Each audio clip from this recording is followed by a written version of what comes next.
Sa ating accomplishment report, lumapit sa atin si Arnel Deliera, isang delivery boy ng school supplies noong July 1. Ito ang kanyang sumbong noon. Humingi ako ng tulong sa inyo.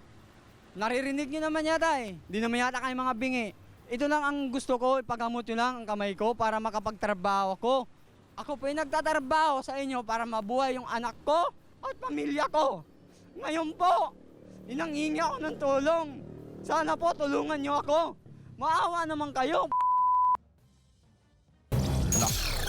Ito po'y nabigyan na ng aksyon. Nung araw din yun, sinamahan natin si Ginoong Deliera sa Bureau of Permit ng Manila City Hall at doon ay naghain siya ng reklamo.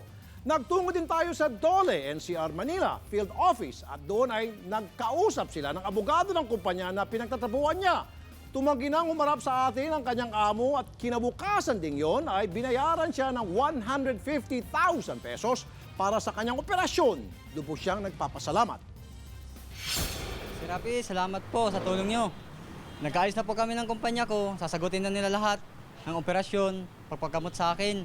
Kung hindi dahil sa tulong nyo, paano na kaya ako nun?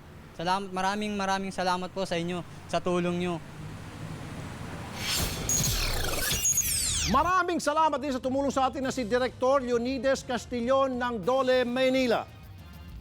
Para sa mga may problemang gusto maaksyonan, maaaring pumunta rito sa aming studio sa TV5 Media Center, Reliance Mandaluyong City. Pwede rin mag-text sa 0918-602-2888 at 0923-600-0050. Maaari rin mag-email sa itimbrimokaytulfo@gmail.com. Bisitahin rin ang aming Facebook page, Itimbri Mo Kay Tulfo. Lunes hanggang Biyernes po yan.